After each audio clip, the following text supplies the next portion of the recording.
Good morning! It's a beautiful day. Ang ganda ng panahon ngayon. So, ensayo lang ako papunta ng Newport City. Naka-mountain bike ako na 2.2 na naman yung gulong na makunat. Kaya okay lang. Practice lang to. Exercise. Nag-stop muna ako dito sandali para i-appreciate lang tong ganda ng park na to. Yung lalo na yung umaga. Yan, yung mga solar panels. Sarap tingnan.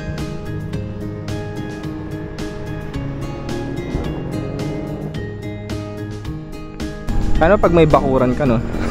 Tapos ganyan kalaki yung solar panels mo. Wow. Unli energy.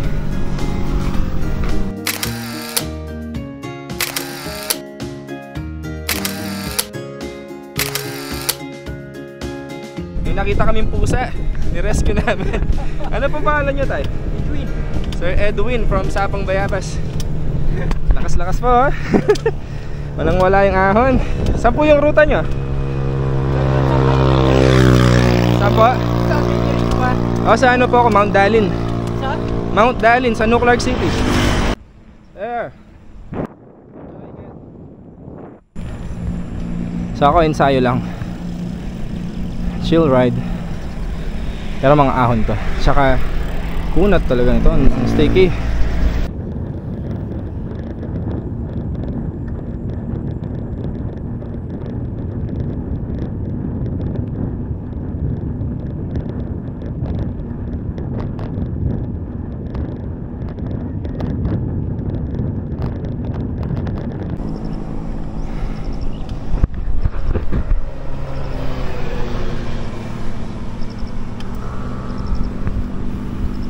Chill sa ahon. Dito yung Malasa View Deck. Yan ako last Saturday. Kakaliwa ka dyan.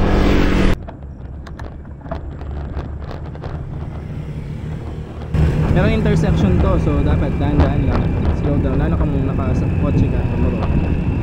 So tayo, diretso tayo.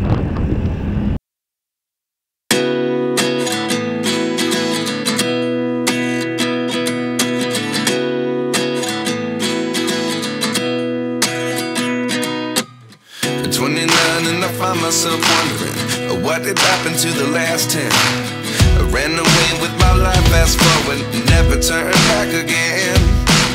It's kind of funny that the more we pass time, the more we need to set them rewind. And 19 was the year I had to leave you, but now I'm seeing all the signs. Is this really happening? I can't believe it's true. I'm just as surprised as you. Is this really happening? I can't be too sure, but one day I'll be yours again.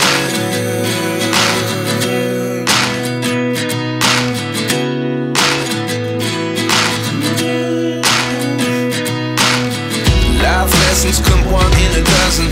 The other 11 give something from nothing. I see. We're on our way sa totoong ahon. Pero doon sa off-road, lalakarin ko lang siguro yun para mas safe. I'm super chill, super chill. Wait a minute, cause I'm super chill. Pero mainit. Pero thank you Lord kasi mas maganda yan kaysa umuulan. Kagabi kasi umulan, lakas din yung ulan kagabi. Saka matagal.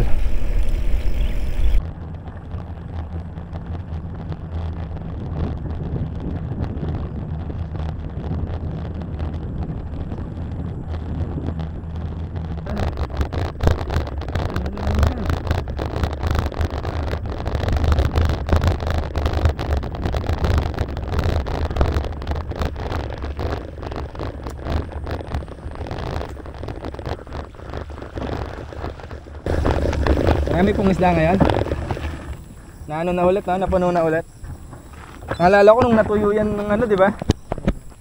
Ayan, sarap makita. Ganda.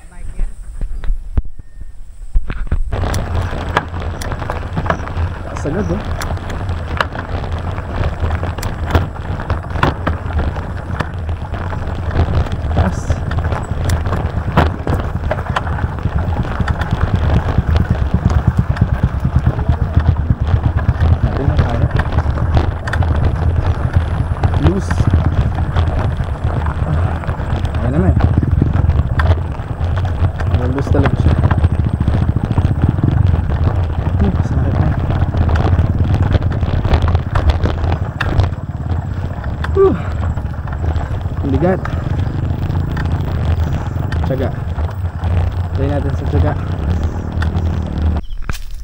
pagdating dito sa taas ng ahon na sementado, mataas-taas na, maganda rin yung view.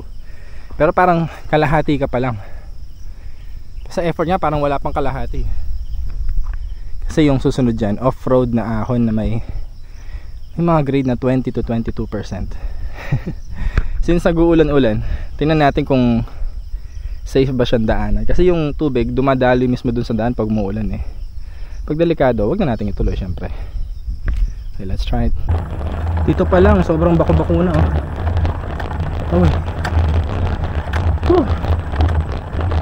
Pagod. Ang init. Ayun, dito talaga dumadaan yung tubig. Ay, tuloy tayo. Silipin natin doon.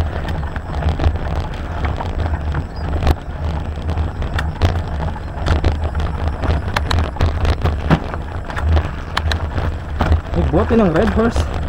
Tapos may supot ng McDo. Huwag kayong magtatapon dito. Sayang naman yung ganda ng lugar. Ang taas pa. Ang tarik.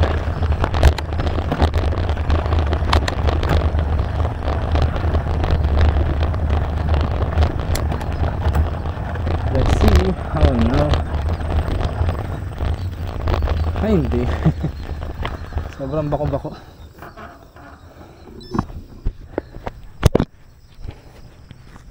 Next time explore ko to dito. Dito yung Mount Dallon eh. Pero sobrang bako-bako siya. Kaya natin lakarin. Ay, pati downhill yan mahirap.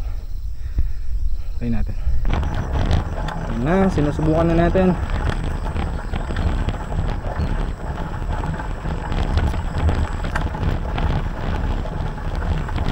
Hirap to. Lose talaga. Ay mga rats. Wala. Mahirap to, mahirap.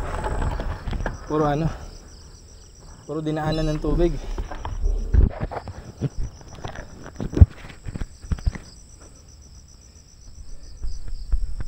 Doon banda, hindi lang makita sa camera. Lakas kasing ulan kagabi. Okay, nakalayo naman na tayo. Okay na yan. U-turn na.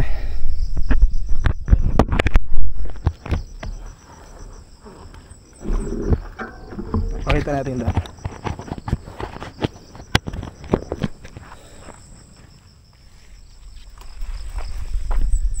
Yan siya. Eh, mababaw pa ngayon dito, doon mas malalalim. Huwag na lang, baka ma-shoot tayo.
Breakfast muna bago umuwi. Meron pa tayong 30 kilometers pa uwi.